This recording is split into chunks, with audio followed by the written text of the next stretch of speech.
So, all right, so you should have gotten the resources I sent you. There are 2 additional resources that I didn't send you because I wanted to discuss them during the presentation, but you should have the email of all the resources I sent you, and we're going to go over those during the presentation.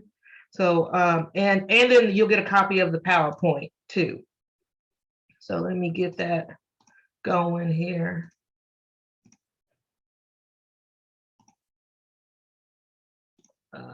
Share screen. All right.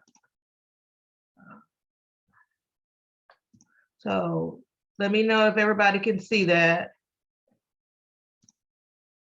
Everybody can see where it says Transition Planning 101. And this is very informal. You can stop, we can ask questions and do all of that. This is not formal at all. So I think everybody on here knows me. They've been to presentations with me. So what we're going to look at today is the transition piece of the IEP and legal requirements. We're going to talk about informal and formal transition assessments. And we're going to look at how to develop the post-secondary goals. Now, those are not measurable IEP goals. And then we're going to look at how to turn those post-secondary goals into measurable IEP goals. And then what you should be doing next in all the areas of transition for your child. So those are the presentation objectives today. So let's get started. Legal requirements. By law, transition must start before the student turns 16. Some states, it's 14, like in Texas, it's 14, New Jersey. But transition can be started at any age. You definitely want to start it no later than middle school. Now, a lot of districts put kids on a career track. They choose a career track for graduation. And in a lot of districts, you can take the introductory courses to those career tracks in the 7th and 8th grade. So you want to be looking at the career tracks and the vocational tracks that are offered in your school district and see what age your child can start taking classes in those tracks. All of them include an introductory track, introductory to graphic design, introductory to business. And a lot of campuses, even years ago, before I even stopped teaching, kids were taking those in the 8th grade for high school. So the transition plan must be individualized. It is part of the IEP. They just can't have a standard transition plan they use for all students. It must be based on student strengths, preferences, and interests. That's where those formal and informal career assessments and vocational assessments are going to come in place, and include opportunities to develop functional skills in areas of employment and community life.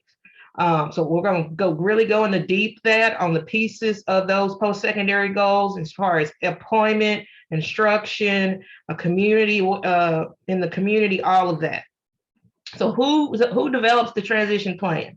Well, it's part of the annual IEP. So it's the IEP team, which include the student, parents and guardians, and state employers. If you have your child is working, state agency representatives. We're going to talk about vocational rehabilitation departments. If you got college representatives, student advocates, anyone can be part of the students' transition plan who can attend the IEP team. If you have a child who's doing recreational sports, that's part of life after high school and doing recreation and adult living. Someone from the recreational sports team may come to the IEP team. Transition plan is just not about employment and vocational skills. It's all about access to community resources, and we're going to talk about that. So does anybody have any questions so far on what, maybe I'll put y'all up here. Any questions so far on the legal requirements and who makes up the team and who can come to help develop your child's transition plan? Any questions so far? Yeah, Carolina, unmute yourself. Good morning, Shami. Good. For the question is, for the IP, my daughter's going to have the first meeting for high school. And all the teachers that she is in the class now, they have to come to the IP meeting? No. No, it's still the same IEP team, you know, the legal members, special ed teacher, general ed teacher. But if you want more than one teacher to be there, you know, they legally have to have a general ed teacher and a special ed teacher. You can ask for other teachers to be there. Okay. Okay. And then you can ask if she's transitioning to the high school, you can ask for someone from the high school team should come. There should be coming to the meeting, but you can request for any staff member to be at the IEP team. They just have to, the IEP meeting, just have to make sure the legal requirements, the legal members to meet the law are there. Okay. Okay. Okay. All right. So again, legal requirements, you know, it says beginning when the age 14 must address a part of the IEP by law, no later than 16. It has to start, but it can start early. And remember, transition and post-secondary goals is just not about working. It's about independent living. Is the child going to live at home? Is it going to live, you know, out in the community? It's about accessing community resources, recreation. So it says transition services in the IEP are supposed to be based on age-appropriate transition assessment. They include areas of training, education, employment, and if needed, independent living skills. Also, within your transition plan, when your child's starting to go to high school, they have to develop a course of study every year, the 4-year plan that says what classes they're going to take. This is not, a course of study is not set in stone. It can change every year because kids change electives, they change career tracks, but part of that transition plan is a course of study, okay? And then remember, your child is an active participant, so they need to talk about their likes and dislikes, their strengths and needs when developing a plan. They need to be a part of this too. They should always be a part of the IEP if you can meeting, but really when it comes to age of transition, they really need to be included and be at the meeting and discuss what they feel, what their goals are and their vision for the future. Okay. So remember, it can begin, you know, like some states begin at 14, but by law, it has to be before the child's 16th birthday. And it's just not about work skill goals. It's independent living, access to community resources. It's also about education and training. So we're going to go over all those sections that can be in the transition plan. So in some states and many, there is what we call a summary of performance. When your child gets ready to graduate from high school, it is a document that summarizes their academic and functional performance. It's basically an overview of what they've done. It must be provided by the school by the time your child graduates or turns 22. Okay, the summary of performance is reviewed at your child's final IEP or transition planning meeting. Okay, so it basically summarizes everything, summarizes academic functional performance levels and transition needs at the time the student completes school. So basically it's telling you where your child is as far as they're transitioning from high school to life after high school. Okay, so summary of performance, but you only see that at your child's very last meeting when they're getting ready to graduate or age out of special ed services. Okay, that is a legal requirement. When I was the special ed administrator over the high school that's not too far from my house here, every senior got a summary, we call them a summary of performance IEP meeting. They'd already had their annual, so everybody was graduating, got a summary of performance meeting where we went in with their parents and said, this is where your child currently is as they transition to life after high school. They usually take about 15 minutes. We'd have them back to back. And if we knew we had a parent that was going to have a lot of questions, we scheduled longer, but they're quick. We call them summary performance and graduation are at IEP meetings. So you will only see this document when your child's getting ready to leave public education. All right, so types of appropriate transition assessments. You've got an example of a career clusters interest survey I sent you. There's career interest inventories, there's learning styles. They should do a student interview, a parent interview, achievement test, psychological test. There's no wrong transition assessment. Some are formal, some are informal. That career interest clusters interest survey I sent you, that's more informal. But it kind of gives an idea of what area your child wants to work in, what skills they feel they're good at. That's a good one. When I used to teach a class in the summer at University of Texas at Arlington, I taught a career class for just general ed students. There were no students with disabilities. It was for Upward Bound. I used that survey a lot with those students because then they were researching their careers. So it's Upward Bound as a program where they can come and stay on campus and take classes academically and electives. And my career class was an electives class. Yes, VJ? Yes, ma'am. So Shamika, these surveys or inventories, what age do we start these things? At age 14 or? You can. I mean, so you can start as young as 12. Transition is so important. And, you can start giving these kind of assessments at, age 12 or so. There's so many online. And I have another document I'm going to share with you where you can get some more formal and informal surveys. And this is also information that you can share with your ARD committee or your IEP committee if you're doing these at home with your child. I got a bunch of great resources to show you guys, paper and computerized interest inventories for your child. So by law, transition plan has to be age appropriate. Okay, so remember the transition assessments have to be age appropriate. They can be formal or informal. Okay. Okay. Can I ask a question? Sandy. Yes. Yeah, and I apologize. My son is home, and no, this is very informal. Okay, no, you'll hear him every time I unmute. And okay. He has autism, but he has to be the loudest person in the room. So that's okay. Lovely. The school system, are they required to do these formal or informal? And are they required to do just one? They should do more than one. So let me back up on that slide. They are required by law. Okay. It is in the in statute and CFR. A lot of times what I'm finding is they just talk to the student interview, parent interview. They maybe do one or maybe one other informal. If you have ones you want them to do as they're doing the transition interview with your child, let them know. If you want to see a variety of, transition activities and assessments, let them know.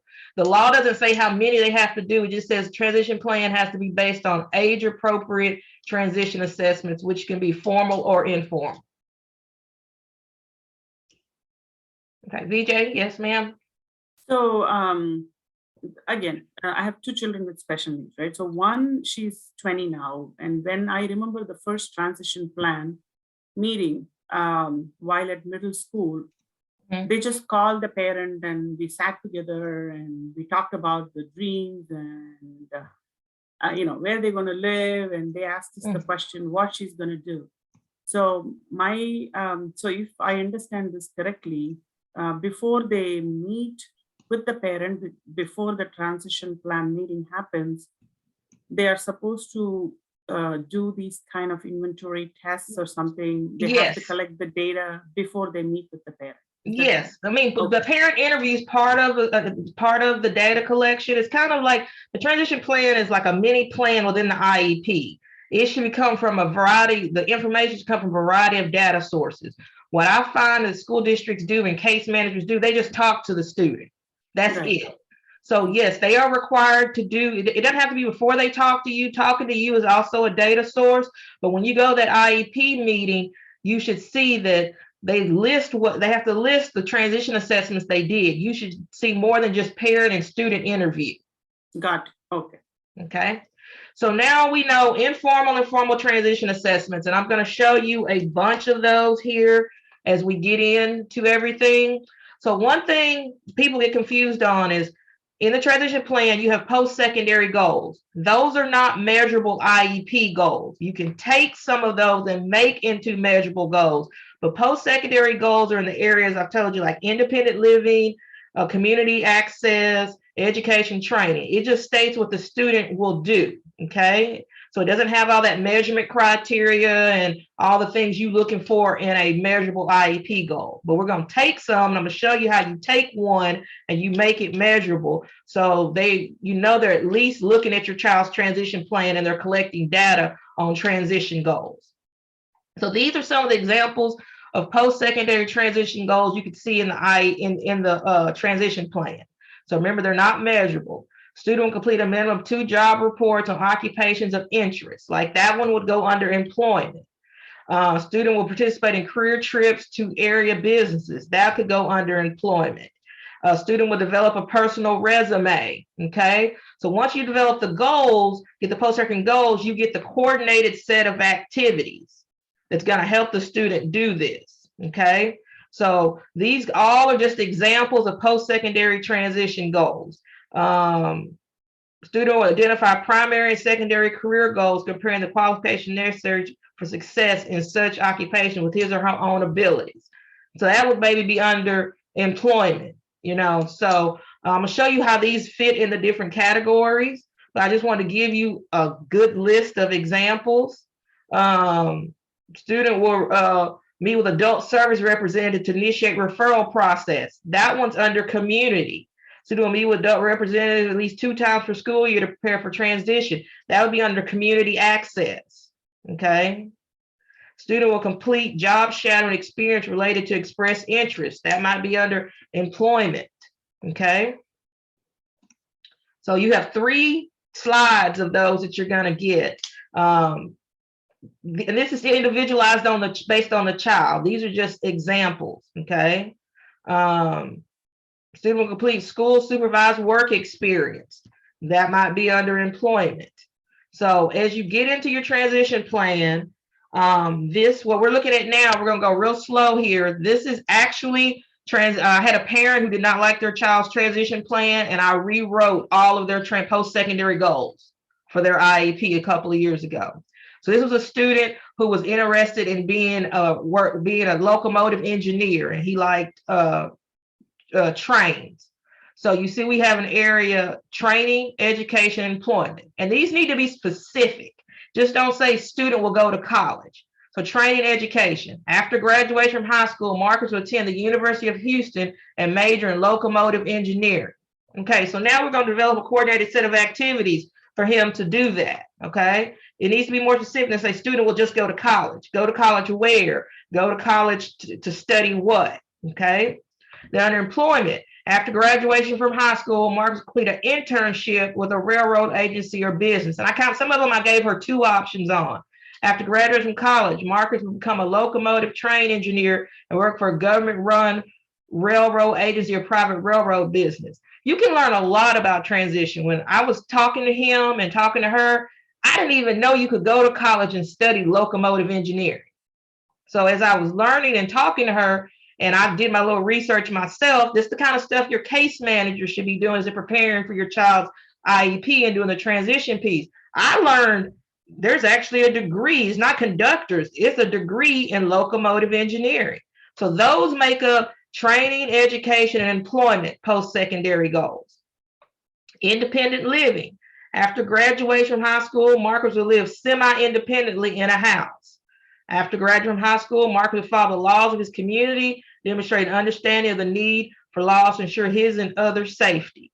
So you want them to do more independent living. I see them say a lot, child will live at home, or child will, stay in an apartment. You want to give some kind of, make these specific. They're supposed to be specific and individualized. So you don't have to have all these areas in your transition plan. It's based on student need, but I gave you examples. Usually it's 5 areas. So you have training, education, employment, independent living, instruction. So what's going to happen after lifelong instruction, education, and training? After graduating high school, Marcus will attend the University of Houston and major in locomotive engineering. After graduation from college and becoming a locomotive engineer, Marcus will complete on-the-job training as needed. This is one that gets left out a lot. Community experiences. You have recreation and leisure, okay? After high school, we all do recreation activities now as adults. Even students with disabilities need to be able to access recreation activities and know how to do that. So you can have community experiences, you can have recreation and leisure. Here, after graduating high school, Marcus participate in leisure activities outside the home in order to meet new people. Immediately following graduation, Marcus will participate in 1 to 2 age-appropriate community-based activities per week related to drawing, baseball, and socialization with adults. I found out he likes baseball. So He maybe can go play on a, city softball team, record league or something like that. This is one of the most left out parts of the transition plan is community experiences. VJ, you got a question? Yes, Shamika. So going to the independent living skills, right? So Okay. there is a goal that they have to live in a community setting. So how will the school really help, can help practice? Like, will they take them to a real community, like a shared apartment and practice those skills?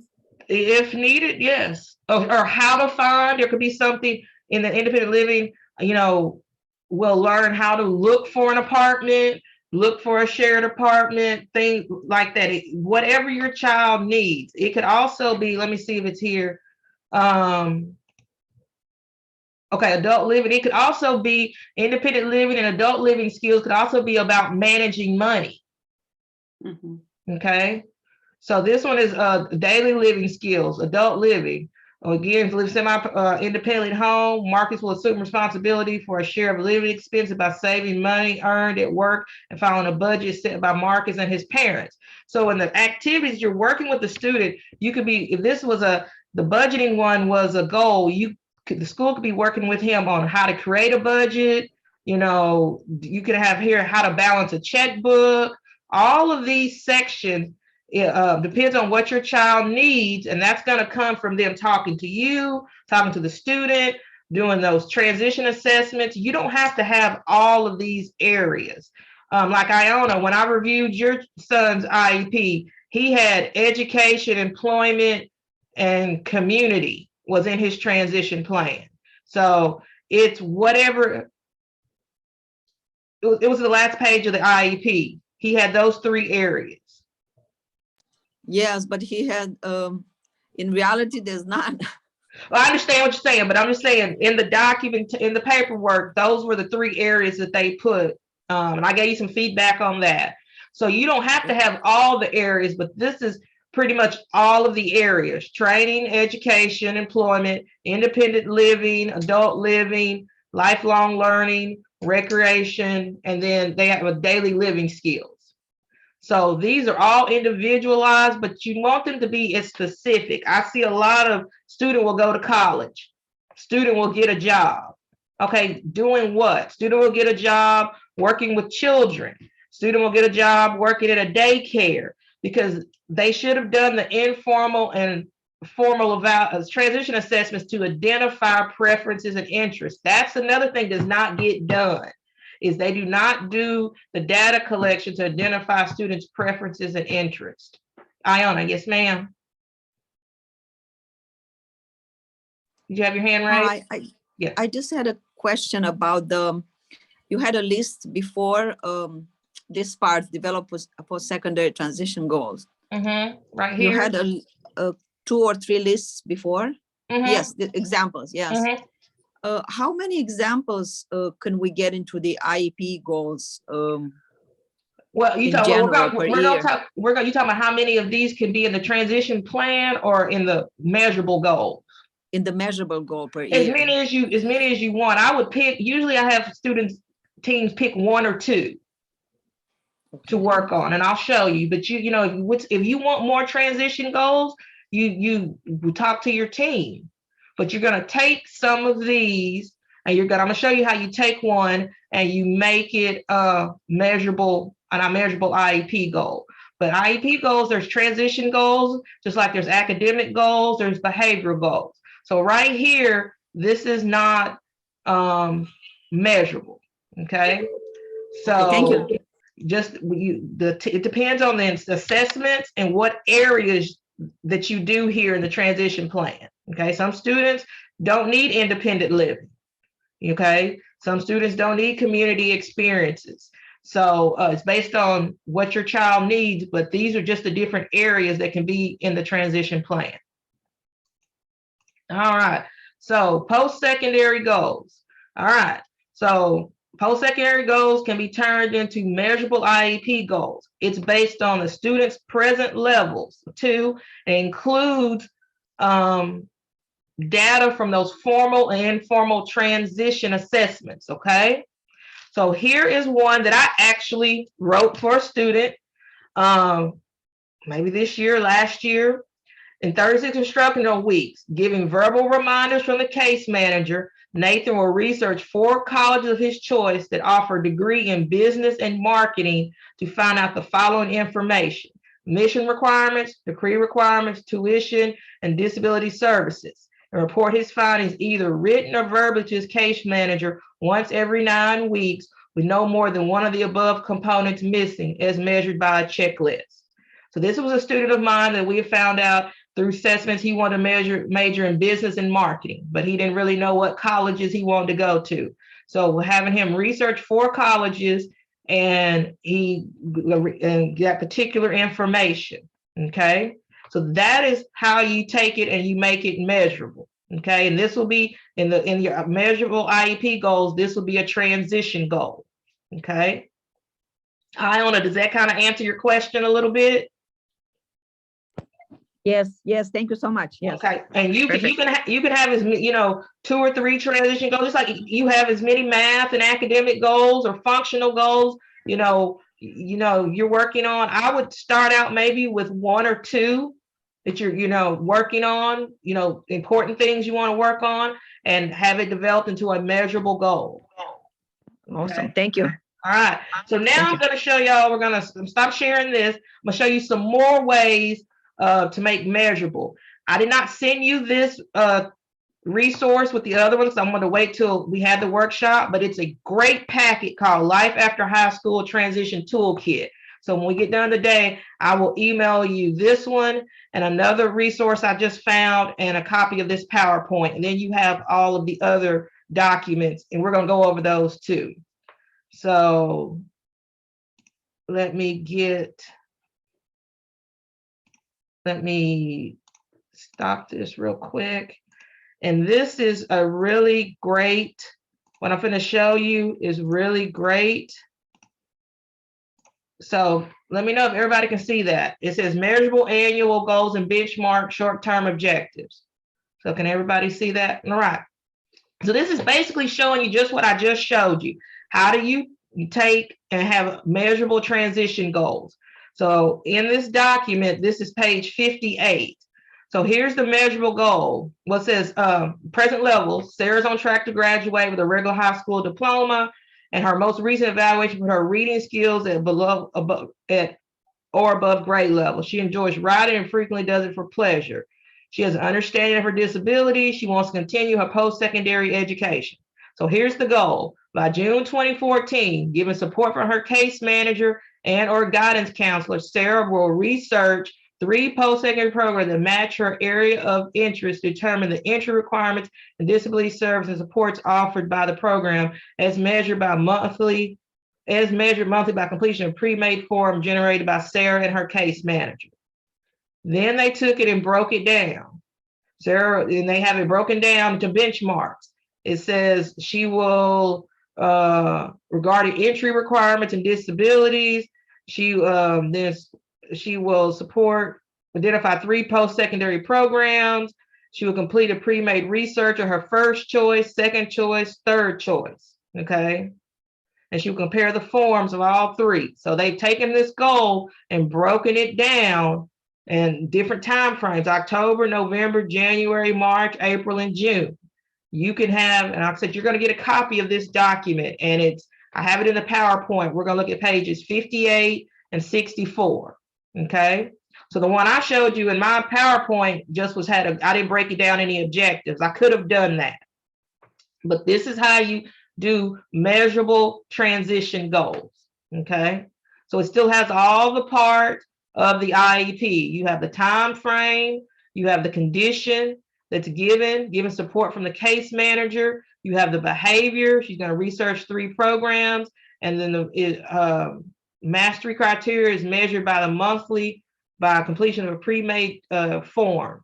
Okay, so you see, it still has all the parts of a measurable IEP goal. You take it, some post-secondary goal, which is probably under instruction, education, about her researching post-secondary programs. That's the post-secondary goal in the transition program. Is Sarah will research 3 post-secondary programs to match her area of interest. So now how do you take that post-secondary goal, which would be under education, and make it measurable? Okay, a measurable IEP goal. So it says measurable method of evaluation is through checklists and be on the progress report, just like any other IEP goal. So anybody have any questions on that right there? How do you take a, so the, like I said, the actual post-secondary goal was probably under education. It says Sarah will research 3 post-secondary programs that match her area of interest. That was in the transition plan. Now you've taken that and made it a measurable IEP goal, so you can collect data on it. Yes, Carolina. Shamika, my daughter, she's 15, and she chose for her elective class jewelry making. Mm-hmm. And then that's the I think the decision that she's really like, I want to do this. And I want the meeting to be focused in how we can build all her skills and to continue like a post-secondary goals, like the future for her, like a business for her. So you could look at a good idea, or is yes. too much soon? No, yes, that's good. So you'd want to look at business like classes, and you'd want her to research schools where the major in business so she can build her jewelry making business. So she's going to need some business background. So kind of like that goal that was in my PowerPoint, she's going to want to look at majoring and going to school after high school and taking some business and marketing class. So they have, most school districts have a business track, vocational track in high school. Okay, but then her post-secondary goal will be about her taking business and marketing, researching, business and marketing classes, researching schools that major in business and marketing, things like that. That's how you take her interest and you focus it in her transition plan. Okay. All right. Iona, you had your hand up too?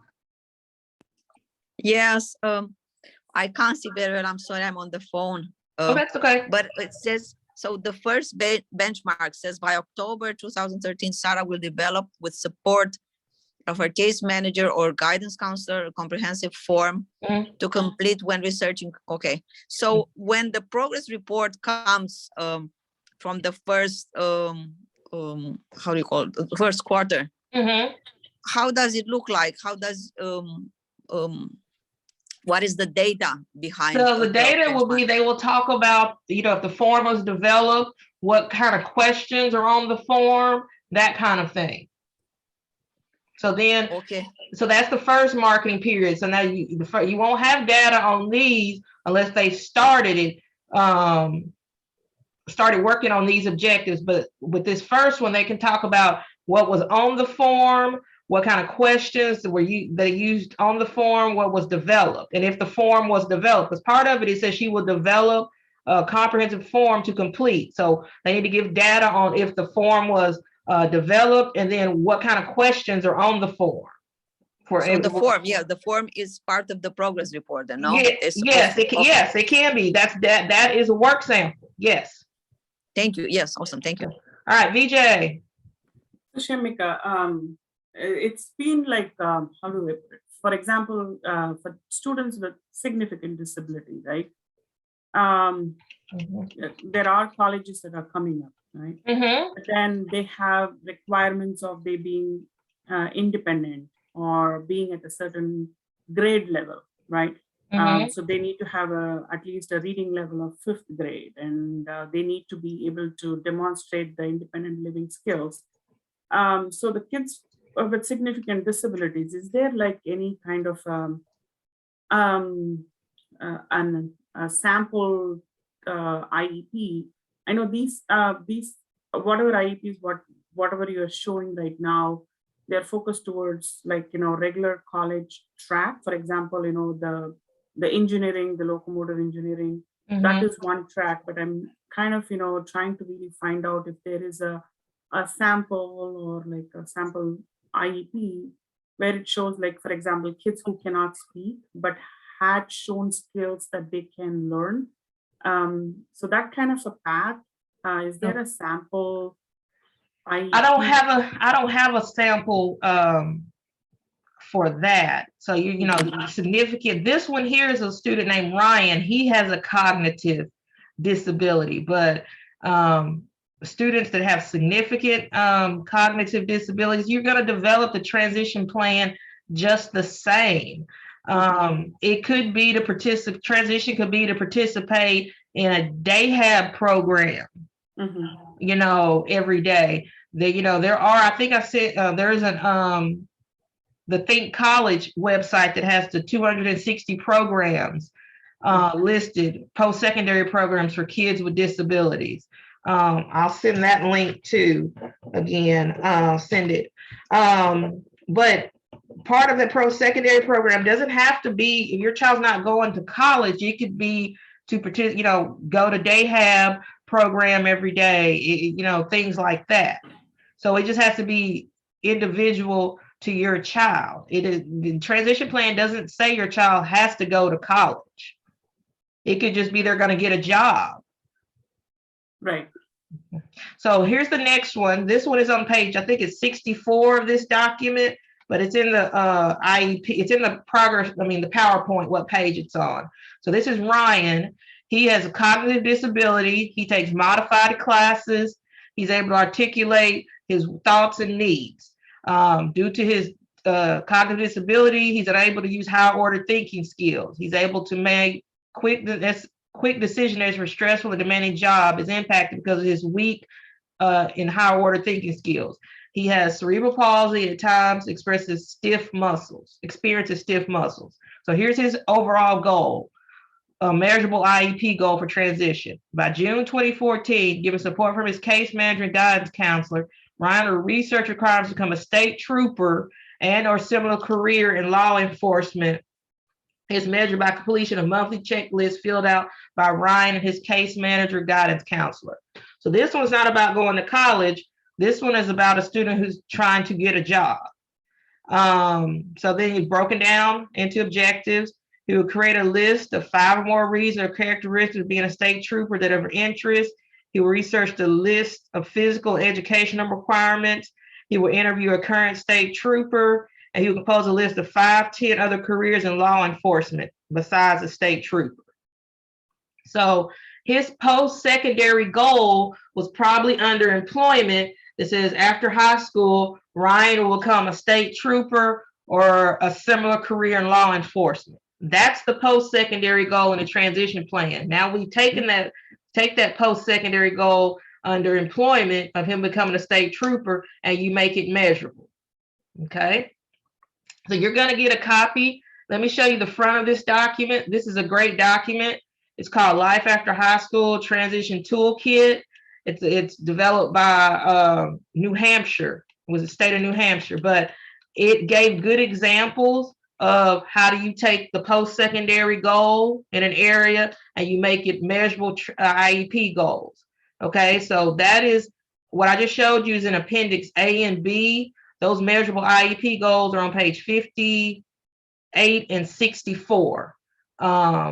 So that you'll get a copy of this document when the workshop is over. All right, so back to the PowerPoint. I hope everyone can see that. So pages 58 and 64, Life After High School, there's give you 2 more examples of measurable IEP goals. So now, what's next? One thing you want to do is you want to be contacting your state vocational agency, okay? Those services are free, okay? Free. An example, many of you, some of you know, some of you don't know, my company is also a vendor with the state of Texas for our state vocational agency called Texas Workforce Commission. I have 2 state contracts where I offer employment services and pre-employment services. So in the summer, there's a program here in the state of Texas called Summer Earn and Learn, where kids with disabilities 14 to 22 get jobs at businesses and through Texas Workforce and the Workforce Board. And then they have vendors like me who send out job coaches to work with the students. These students earn paid employment for 5 weeks, and they have a job coach who comes and works with them. In my company, I have 4 or 5 ladies who work with me in the summertime. This is any state has some kind of program like this. Okay, so these programs are free. You contact your state agency, vocational agency, you get assigned a counselor, and you develop a vocational plan that's similar to an IEP for employment, skills, and what services they're going to give you. We have job placement services, we have job skills training here, supported employment. So you need to contact your state agency, and you need to have that person start coming to your child's IEP meetings. VJ, you had a question? Yes, Shamika. So regarding your agency services, do you do the assessment? No, that's a different vendor. My agency and what I do, my company, I do what they call employment services. So we do job placement, where I can help people find a job, resume skills, things like that, interview. Then we do job skills training when someone actually has a job and they need a job trainer, job skills trainer with them on site. And then we do pre-ETS. Those are for kids who can't necessarily ready to go out in the community, and we're working on job skills. Okay. But every state has a vocational agency. These services are free. Okay, that's part of the people I said that can come to the IEP meeting to help develop your child's transition plan. All right, so now we are going to look at some great online resources. This first one is called ONET Online. Then we have Career One Stop, National Center on Secondary Education and Transition, and the National Technical Assistance Center on Transition. When I was a vocational adjustment coordinator before I left the district, one of the districts I worked for, I used this ONET all the time. Okay, so let me know if everybody can see that. It says ONET, Build Your Future with ONET Online. This is a great website, okay? There is a career survey on here that's like 100 questions, and it's like a Likert scale, and ask students, do they like this, like that? You can research careers on here. You can find occupations. Let me see if I can find the career survey so you can see what it's like. I can't remember what it's under. But they can come in and they can search careers, look at career clusters, all of that. This breaks down into career clusters. I gave you a paper copy of a career cluster survey. There's an online one here. So you can just go through this site and look at what is ONET. This is an excellent website for doing research, doing career surveys. So I was trying to click, what is ONET? Okay, so it was developed by the U.S. Department of Labor and Employment and Training. ONET Interest Profiler. That's what I want you to see. So this is an excellent career and interest profiler here. So it's a Likert scale. It's going to ask if they like questions, and they have to say strongly dislike. So can everybody see that? Yes, Shamika. Okay, so it asks, do they like to build kitchen cabinets? The only thing is he strongly dislike, like. The only thing I would do is you might want to print this out right here for your child so they can have it in front of them so they know what the symbols mean. And then they go through. This is 160, I thought it was 160 questions. Once it's finished, it will give you the area of interest, the skills that your child likes, what careers and what's their area, career cluster interest area, okay? I would do this if you have a child that you feel could take this, or you can read it to them if you think they might know what this is. It's the ONET Interest Profiler. It's very similar to that paper career clusters interest survey I gave you, okay? So there's all kinds of things. If we go back to the first page of ONET, there's all kinds of things. You can research occupations. Just so much on here. This is a great website. I mean, I used it back in like 8-9 years ago when I was doing transition with students. All right, so now this one here is another one from the U.S. Department of Education. It is called, get it up. It is called Career One Stop. So let me know if you can see that. It says Career One Stop. Does everybody see? Okay, everybody's good. So there's another where you can explore careers. You can find training. Also, like I said, by the U.S. Department of Labor. So you can look at self-assessments. There's interest assessments here, skills assessment, work values. There's all kinds of things you can do. And it even links to the ONET. There's a Career One Stop interest assessment, but it links to the ONET interest profiler that I just showed you. So here is the Career One Stop interest assessment. So you can do this with your child and you can share it with your IEP committee. So it has some of the same things, like this one's 30 question. It's a Likert scale, build kitchen cabinets, develop new medicine, write books or plays, you know, help with personal or emotional problems. So another good interest survey. This is very similar to the paper career survey, cluster survey I sent you. So you have the ONET one, you have this one with the Career One Stop. And then another website, let me get it up. Here you should see it says National Center on Secondary Education and Transition. This is just another good resource. Post-secondary ed. You got topics over here, state contacts, websites. It's just another good website to go to. And then you have the National Technical Assistance on Transition. This is just another good reference.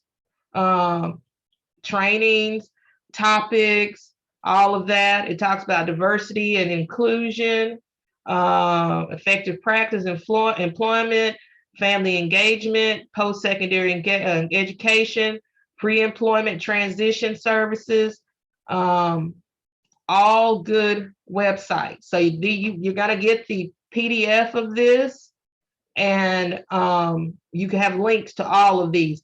But I will look at the ONET and the Career One Stop. Those have the surveys, the interest surveys that are similar to the paper version I sent you.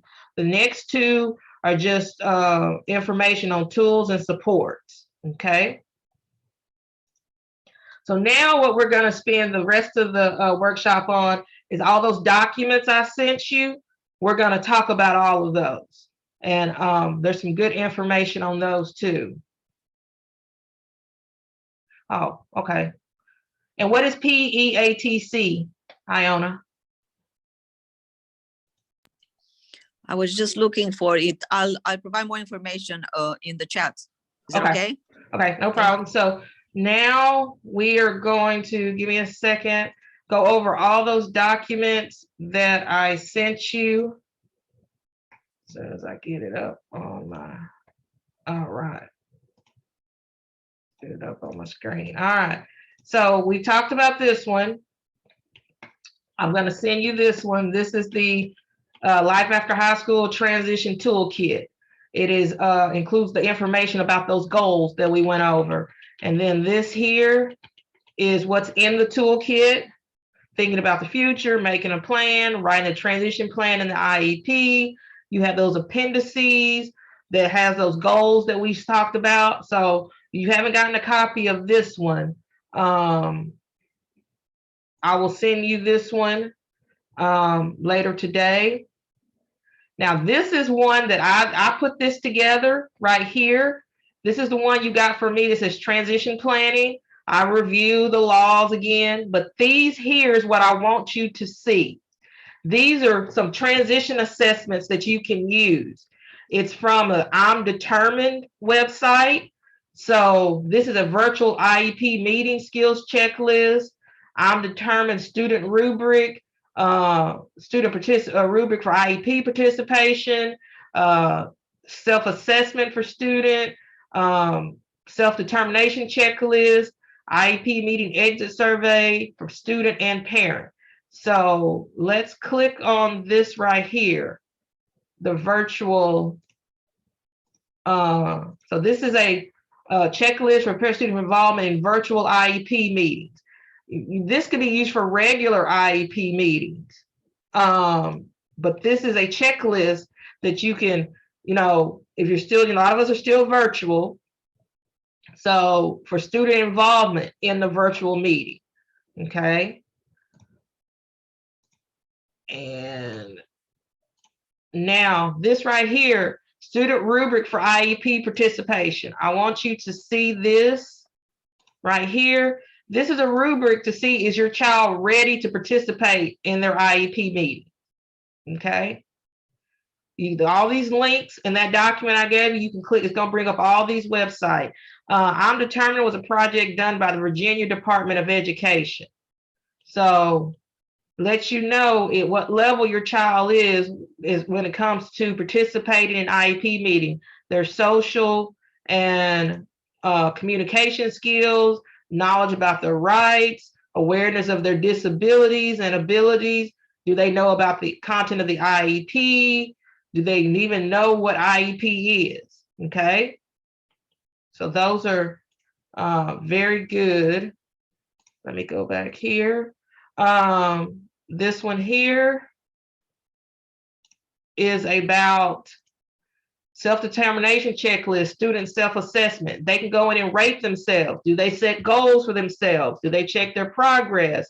Do they attend their IEP meetings? Do they participate in their IEP meetings?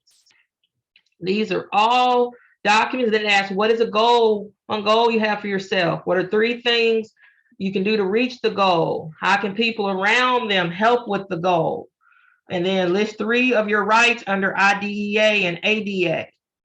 So this is the self-determination checklist. And then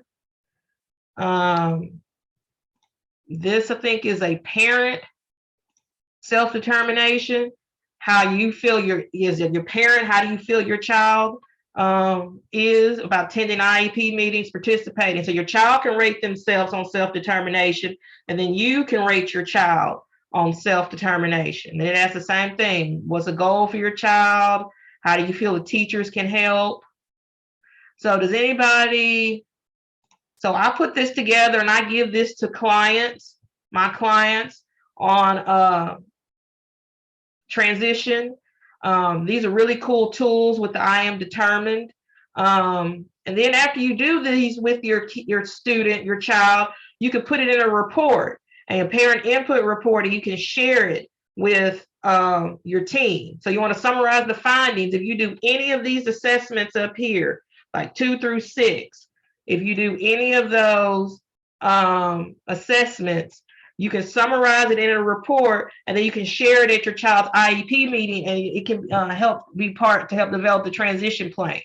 Okay. And then these are some additional resources. I Am Determined, importance of IEPs, developing self-determination skills through the IEP. This is an article on student-led IEPs. And then frequently asked questions from Rights Law and promoting effective parent involvement, in secondary education and transition. So this is I love this. I love these I Am Determined and how you can put it in a report and share it with your team.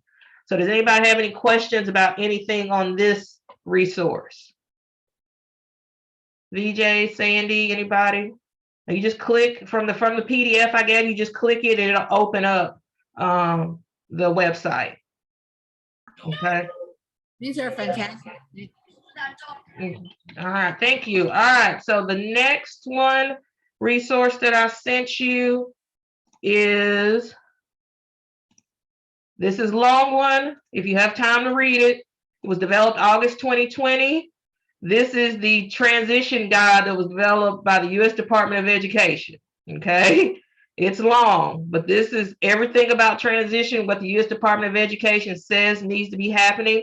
There's that summary of performance I talked about. Okay, so this, I think it's, let me see how many pages it is. Oh yeah, I thought it was 60 pages. This is the most updated transition guide. Okay, basically outlines the laws, what the school LEAs need to be doing, all of that. Okay, trying to see. So there's the content.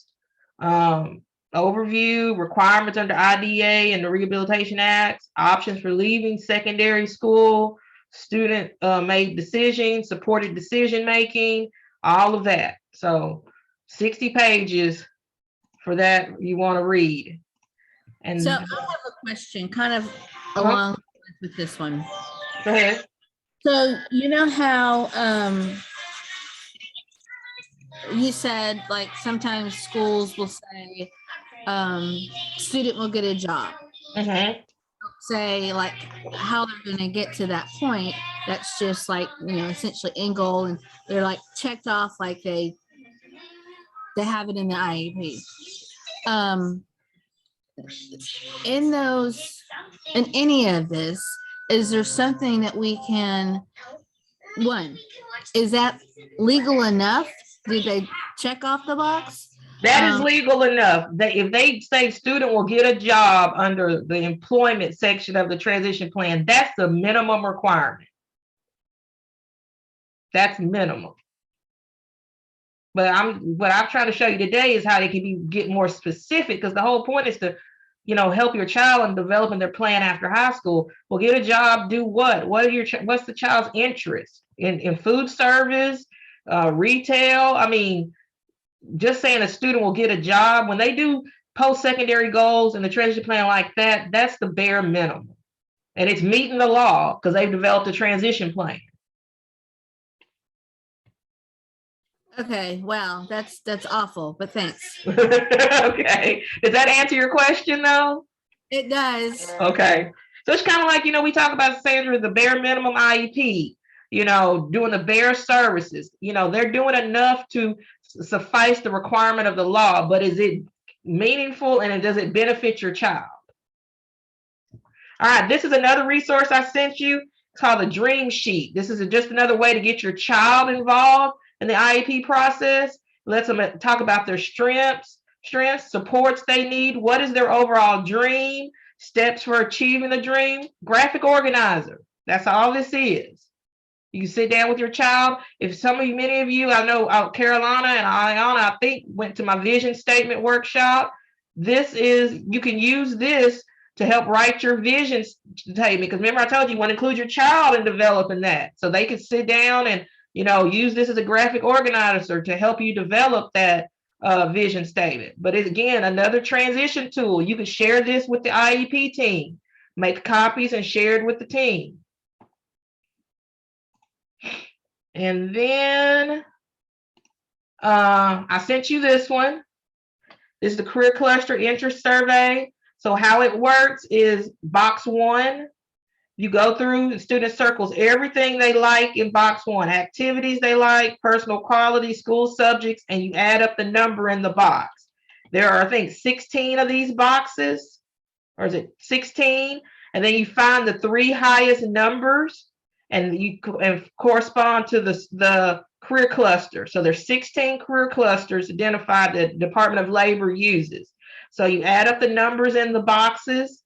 So say they're high on 15 and 16. So you're going to write the 3 highest box areas here. So it was science and technology and transportation, and then they can read. Then you can go to that ONET or that Career One Stop, and you could read more about careers in their high areas.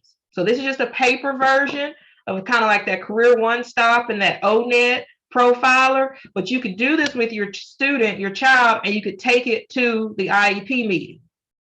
And then once you know their 3 identified areas, you can use the Career One Stop and the ONET to research careers in those areas. Okay. So far, anybody got any questions on any of the resources I've shown you? You got all of them except the transition toolkit handbook. But I sent you all of these ahead of time. So any questions on any of these? Nope. And we have one more I want to share. I didn't send you this one because I just got it myself, came across someone sent it, shared it. It's age appropriate transition assessments and resources. This was put together by just last year. Who was it put together by? Oh, I thought I saw the state that put this together. What is great about this one is, see here, it talks about formal and informal. So you see the different formal and informal transition assessments. So you have very formal achievement tests, intelligence tests. What we've been talking about a lot today is interviews, questionnaires, interest inventories, preference assessments, this transition planning inventories. We've been talking mostly on the informal side. All right, so what I like about this document is this right here. Transition partner age appropriate assessment tools. It has links to all of these tools that you can use. Then it has age appropriate transition assessment and resources. It lets you know if some of these are free or some of them are paid. These are more transition assessments here that you can utilize. So here's a Wisconsin transition app. It's free. These cost money. Transition surveys, teacher by teachers, transition surveys. So these are all more transition surveys you can have, ask your team. You can share these with your team and ask them to do certain ones. You can do them and share them with the team, put your findings in a report. So that document I gave you that I created called Transition Planning, it has a bunch of transition assessments you can use. You have the Career One Stop, you have the ONET transition interest profiler. Then you have this document here that has a bunch of transition assessments. 1, 2, 3 career test is free. You can use all of these and take the data back to your IEP team. Here's some more career interest, aptitudes, and value assessments. Okay. They even have assessments like working with your hands. Do you? There's even one I used to do with my students. Do you like to work? Ask questions about indoors and outdoors. You know, so these are all. This is a great resource here. I would look at section. I think it's section 2, which is all the career planning and assessments and resources. So between the document I gave you that says transition planning and this document, and then the online resources, you have a bank of transition resources. So the only documents that you didn't get ahead of time was the transition toolkit and this one. And I will email that to you along with a copy of the PDF of the presentation. So right now, the biggest thing is to you as a parent, if you want to be doing some informal transition assessments, and you can create that in a report to share. Did I lose? Oh no, Iona's there. I said, did I lose her? To share with your child. The next thing is you need to start find out contacts for your state vocational agency. That would be all right. Iona, you got a question? Yes, I have 3 questions, but I start with one, and whoever wants to ask questions. Okay, so now we're in a question and answer time now. First of all, thank you so much for another awesome presentation. I'm very, very grateful. Thank you. I just wanted to mention that my son had an assessment with the school, with the public school, when he was 14. Now he's 16, so it was 3 years ago. And his strength was manufacturing. Here is number 13 on the cluster. Okay. The problem is that even now he's doing farm work on Mondays, but that's it. He doesn't work. You looked at his goals.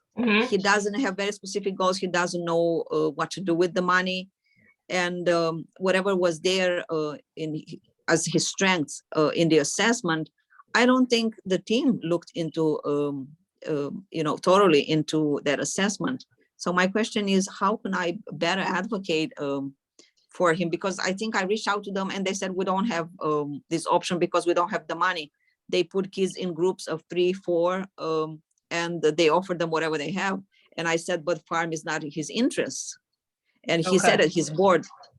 So he's in a career track for what, farming?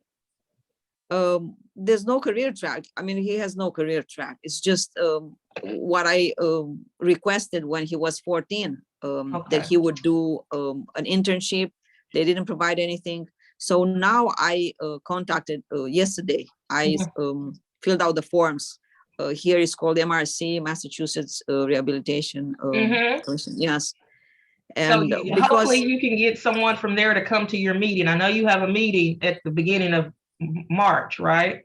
Well, they fooled me because I had this conversation in December and they just dragged things until yesterday when I got an email from school and they said, oh, the MRC representative is going to work at your son's school, but just twice a day for half an hour. And I was just thinking this is a joke because it has nothing to do with what I requested.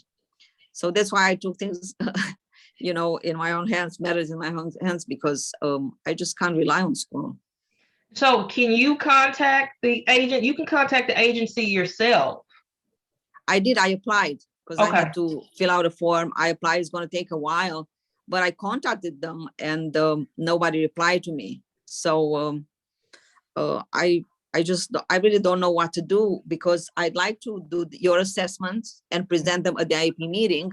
And probably turn some of them into goals, like you said. Other option for now, I don't know. That's the option for now. You want to make sure that when you go in and do the transition plan, the post-secondary goals are very individualized, like the examples I gave you, for education and employment. And then you want to take some of those and make those goals, transition goals that are going to make the school track data. One thing I did, in your report I sent you today, on the progress report, your team is giving you data.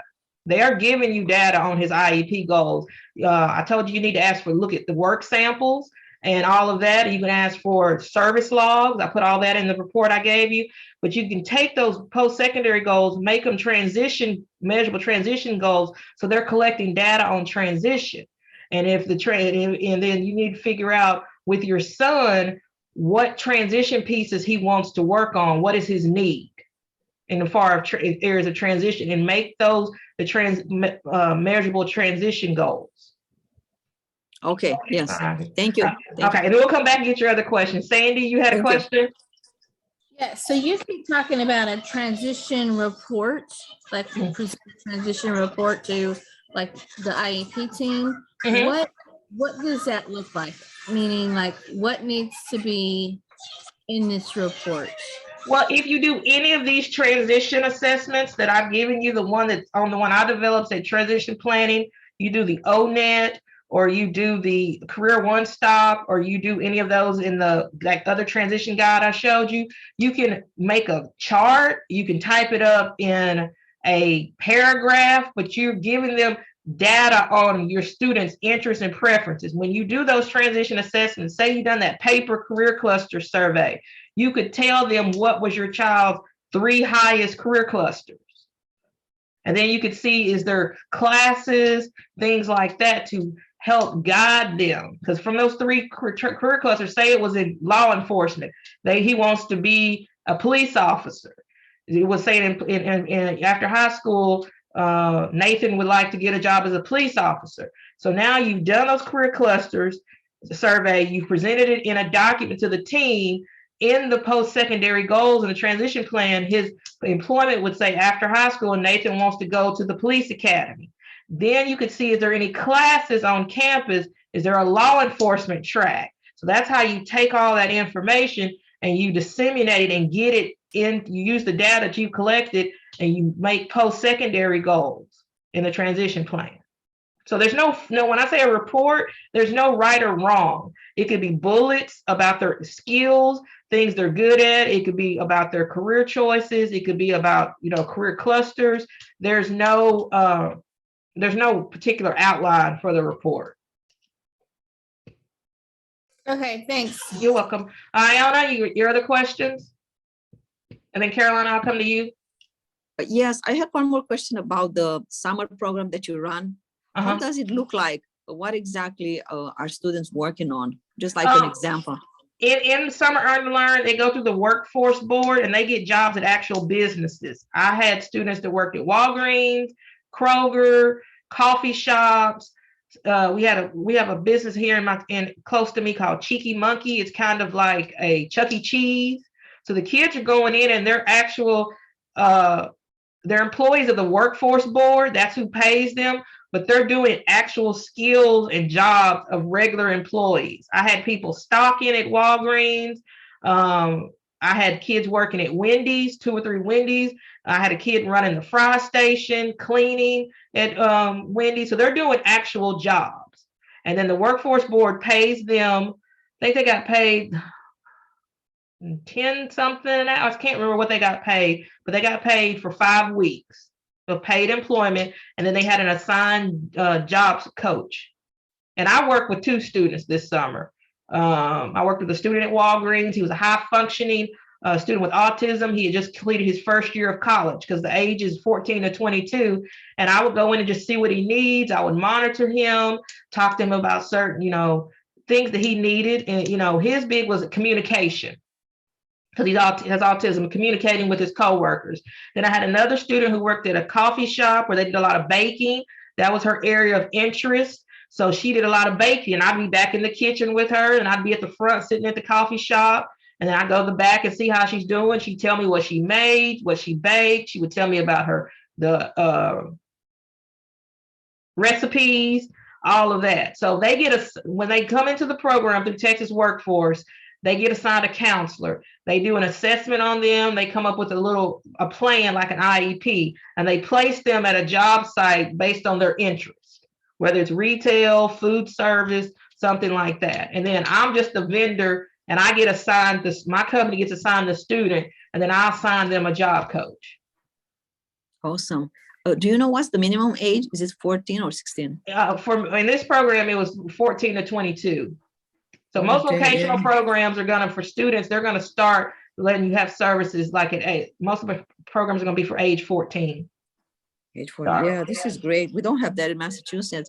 And do you know, it goes through school, or the parents have to contact your agency directly? The agency, parents have to apply, just like you're applying to your state agency, it's through the state agency. The school should be telling my people here in Texas about it. A lot of them don't, because I tell all my clients about it, but they should be talking about this in transition, that it's a free program.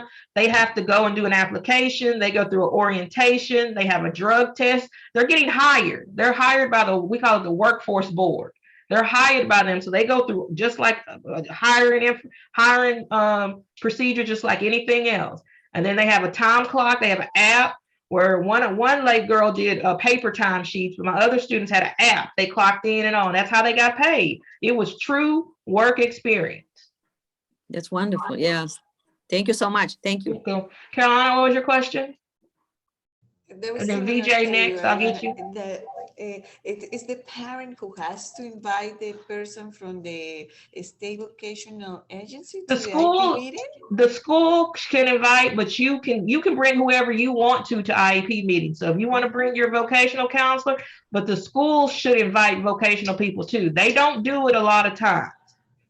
So you can tell them you want vocational people to come, or you can get, if you have an assigned counselor, you go through and you get, services, and you have a counselor, you can get the counselor to come. I've had the parents have their vocational counselor come. They didn't go through the school to have this come. They brought them themselves, because by law, you can bring anybody to the IEP team who can help you develop an IEP for your child. Okay, thanks, Jimmy. VJ. So the legal requirements in Texas for transition, is it age 14? Yes, we start at 14. 14. So can a parent, like from age 12, can they actually take these assessments and ask for the goals to be included? Or do they have to really, for example, honor those? At your age 12, they wouldn't necessarily be called transition. You could do some of them and call them functional skills.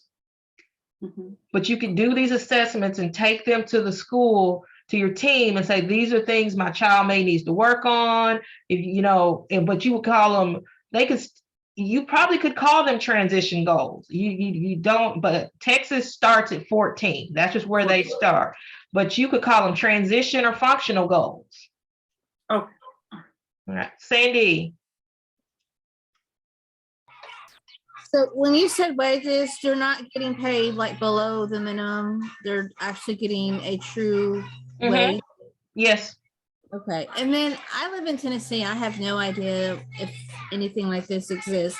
So is there a place that I can go to, like on a Texas website, to get like a model of this program so that I can try to send it to my representatives to get something going here? I just have I'd have to go on my I have to go on my business page, and I can just get you a flyer. If that would help, I can download the Summer Earn and Learn flyer that I use to advertise. But as far as something that tells what Summer Earn and Learn is and in and out, the makings of the program, I'll share with y'all. Hold on. I'm going to show you our Texas vocational website, and maybe it will give you ideas of what you can look for.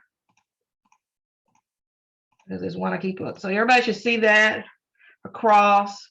It says vocational providers, rehabilitation resources. So when this is my site, and I'm gonna show you, go back, but this is where I go to get stuff about the vocational services and, you know, update on forms. So this is vocational services, rehabilitation services. They have adult vocational rehabilitation services and youth and students. This is the area I work in. They even have blind. I know some counselors in the blind program, but I work mostly with counselors here in the youth and students program. So under the youth and student program, it talks about overview, eligibility. Summer Earn to Learn is considered under employment services. So under youth and student services, like I said, we have pre-ETS, and then we have other services, employment services, which is job skills training, supported employment. There's vocational adjustment training. This is what I do here. I do job matching and placement services, and then I do what they call job skills training. So then they have the pre-employment transition services. So our vocational department has adult services and youth. I could work with an adult. If they sent me someone and gave me a client who was not a youth, I could work with adults. This services are free to any person with a disability. I just do a lot of work because of dealing with IEPs and what I do for a living. I do a lot of work with the youth and student counselors. So you want to go and say, like, Tennessee Vocational Rehabilitation Services, and see if you can find it that way. So VJ, this is a website you'd want to be familiar with here in our state. For Texas, yeah. So Vocational Rehabilitation Services, VR Services for Texas. Right. Okay, so I think I've given you, between the transition planning document I created for my company, the age appropriate transition assessment, the last document I showed you, the Career One Stop, the ONET. You have lots of transition assessments you can do with your child, and you can put them in a report and share with the team to help develop the post-secondary goals. So you can do more than just say, you know, we'll go to college after high school, or we'll get a job. You know, once you know their interests and preferences, you can say, we'll get a job in retail. You know, you can start making those post-secondary goals very specific. And then I've shown you in the PowerPoint and in the toolkit, I've shown you you have 3 examples of how you take those post-secondary goals and make measurable IEP goals with objectives. Okay. So we still have a little more time. Does anybody have questions over the PowerPoint?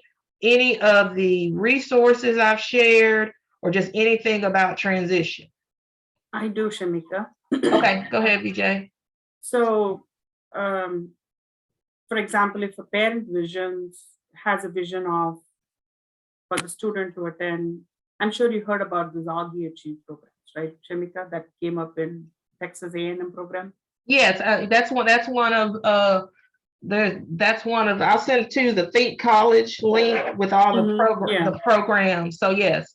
So for my son, he's 13 now. So I vision that he goes to that college. So for example, if I bring that up to the team, so it has like an independent living, component to it. A child has to be independent, should be able to go from one place to another. So there are so many components to it. How would they really, for example, to being independent, going from one building to another building. So can those be written down to practice in the real community, real that can be independent living goal. Nathan will be able to transition from building to building, okay, or from place to place, from location to location. Then you can make that a measurable IEP goal and it could be transition goal where he is working on either with directions, with a checklist, with a map, something like that, transitioning from location to location. And they can work on that within the school. Okay. How about living in a dormitory, right? Because that's a big skill. And it's like practicing swimming, right? We can't really practice swimming without being in the pool. Well, so that one, living in a dorm, that might be something you could maybe do a transition goal where he will make a checklist of things he needs to do to keep the dorm room clean.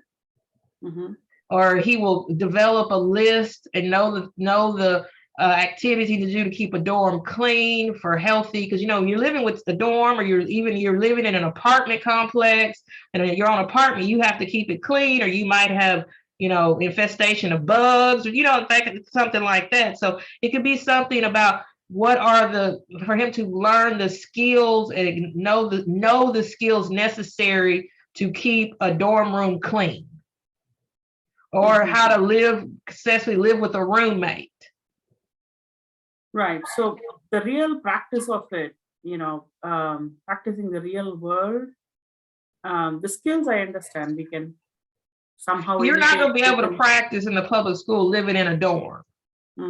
Yeah, that's just not going to be hard to do. But learning what skills are necessary to live in the dorm and work, things like that. I mean, if your child was in like a self-contained class, they maybe could do some skills like working on making the bed, right. washing dishes, right.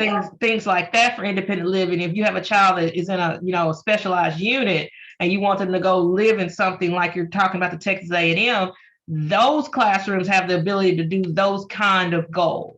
Like successfully wash dishes, successfully make the bed so many times, they may be able to have that. But if you're in like in general ed with inclusion or something like that, those type of skills are going to be hard to implement in a school district.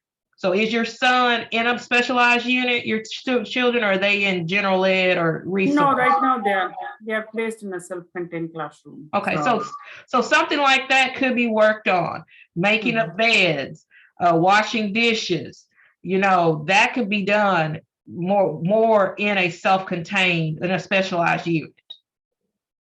Right. Okay. So you can break those skills down, the skills that they're saying that he needs to be able to do with the Texas A&M program. Your post-secondary goal would be he's going to attend the Texas A&M blah, blah, blah program. And then in independent living, he will live in a dorm. Then you could take measurable IEP goal, the things he needs to do to successfully live in a dorm, make a bed, wash dishes, and you can make those measurable IEP goals. Success rate on doing those. Sure. Okay. All right. Thanks. Iona? With regard to the goals, so let's say if some of those goals are not met at the age 22, when they are supposed to leave school, would it be a possibility for the school to pay for the like a college internship program, like a residential, where they can learn more about these things? Well, one thing the school is not, they're going to do their best to say, a lot of kids on IEP, some of them graduate on completion of IEP goals. So they're not going to say, that's one thing the schools get around. They're not going to say that the child has not met their IEP goals and can't graduate. So by law, services stop, 21, 22, depending on their birthday. After that, you want to go to your vocational program, can pay for certain things. Like when I was a vocational adjustment coordinator, I had a student who wanted to be a diesel mechanic. They paid for him to go to diesel mechanic school. So that's when your vocational program comes in. Because that's everything's individualized, just like with the IEP. Everything in your vocational program is individualized. So if they need assistive technology, when you get a counselor, they're gonna meet with you, meet with your child. Some vocational programs, they do certain assessments. Here, Texas Workforce used to send students for total cognitive and achievement testing, by neuropsych. Depends on what your state vocational does as far as assessments, and then you from the information they gather, the data, you sit down with the counselor, they're going to come up with a plan for services. And what services, and if helping to go to college, helping to go to pay for a recreational an internship, helping to find an internship, it just depends. It's individualized, just like an IEP. It's a service plan. Do they pay for a residential, or parents have to pay out of the pocket? It depends on, everything's different per state. I understand. Everything's different, but it's something that can be discussed, but you just got to see if it's in the outline of the services they provide. Okay. All right. Thank you. You're welcome. So that's where it's good to get started and contact your vocational rehabilitation so you'll know what your vocational department can offer. Sandy? So kind of on a personal note, would you recommend me as a parent of a child with special needs getting ready to get into this transition period, as well as being an advocate, looking at doing the coaching? Go ahead. For others, like if like how Texas, you're able to connect with being like a job coach, right? Coming from the perspective of being a parent with a child with special needs as well as an advocate, is that something you would recommend, or do you think I should not get into that realm? Oh, you mean doing transition? Not a transition. So let's say this summer I decide I'm going to be a job coach for someone, not my kid, only because even for me as a parent and an advocate, you learn more by doing. So help me learn, okay, so this is how this works, and I can explain it to other families. One, and then two, in that position, then I could also lead that child hopefully to greater success. I do everything. Hopefully this summer, my company serviced 11 students last summer. I had 4 job coaches, including myself. I'm hoping to service 20 this summer, but I'm hoping not to personally work with any students because I have to do all the paperwork. So you have to see if your state offers something like this. And like I said, it's contracts with the state to be a vendor to offer these services. And then I also personally do the services. So I did this in the public school district. I was a vocational adjustment coordinator. That's how I know about all these programs. So when I started my business, I knew after I got the advocacy side started, I wanted to do the employment services side because I already knew everything about it, and I just had to get the contracts with the state. So I myself work as a job coach. And then I'm the only one in my company can do the job placement services. But all of my other people, the 4 ladies that work with me, they can do job coaching like I can.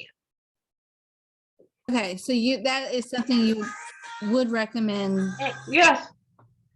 Yes, it's another side. And plus it helps you with your clients with all of the transition.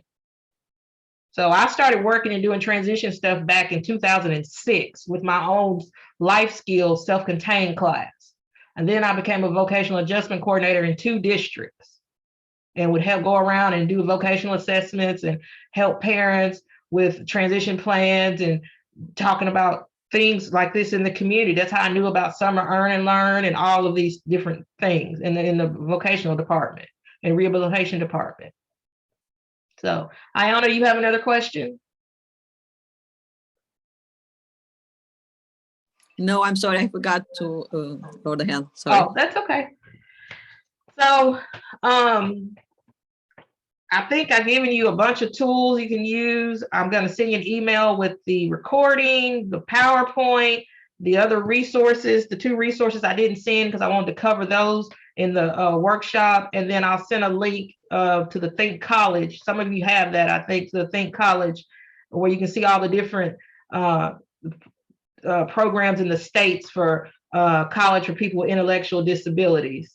Carolina, you got a question? Yes. Yes, Shamika, it's a little personal. With case manager, you know, like I was talking to her like a parent, you know, about my daughter, and then she was like a little resilient, like, oh, but as soon as I said, oh, I am an advocate, and I did the COPA training, changed completely. She immediately said, oh no, we're gonna work together, everything you want, you know. And I was like, oh my God, I had to use that for you to help me. But my question is, how can I put it under my name? Like, I don't want to say an advocate like that, but I put like a COPA training seat 1. No, you just put COPA, you can put COPA trained advocate. Yes, that's it.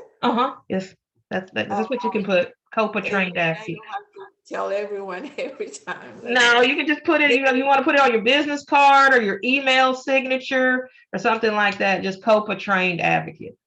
Oh, perfect. Okay. So I wanted to make a long question and answer session because transition is so a topic. It is the part of the IEP that is looked at the least. It is given the least amount of attention. So I wanted to make sure there was enough Q&A time for you to ask questions. And y'all know, you ones who've taken resources, workshops from me before, if you come to my Ask an Advocate night, you know I'm big on supplying you with resources. So I've probably given you more resources on transition than you wanted to look at at one time. But it's an important part. And if you understand the core tenet of IDEA, it's about taking things in the IEP. The IEP is to prepare your child for life after high school, just like a typical student. Everybody has to have a life after high school. And this transition piece is the most neglected part of the IEP. Teams put the least into it. They do the bare minimum so they can say they have sufficed the law. But we want individualized transition plans. We want them to be meaningful, that are actually teaching the students skills for life after high school and to give them knowledge about things for life after high school. Sometimes as parents and advocates, we have to make the school do it.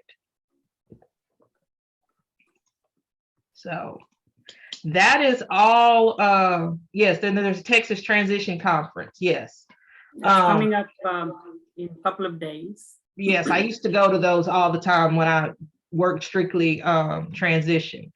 There's tons of resources out there. I think you have some good things for assessments now that you're going to surprise your team. If you do any of these informal, the ONET, you do any of this with your child, the Career One Stop, and you take a report in on their transition skills, I promise you, it's going to be an eye opener for your teams. They're not expecting this at all. So do some of the ones I gave you, do the career clusters, type it up, do bullet points of because all those, the ONET one and the Careers One Stop, it's going to give you a report at the end. and you can take that and make it into a report, a document you give to your team, they are going to be blown away that you have done this. And then when you start talking to them about the different areas of transition plan, a post-secondary goal in education, instruction, community, they are going to be blown away. That's going to make them step up their game on the transition plan. Sounds good. Thank you, Shamika. You're welcome. I had one thing. I Go need ahead. to talk to you about a couple of things. Is there a way I can speak to you after this meeting? Yeah, if you want to, if everybody else gets off and we're done, I'll stop the recording and then I can talk to you. Okay, sounds good. So what I'm going to do next, guys, it'll take me a minute for the recording to translate into an unlisted YouTube link.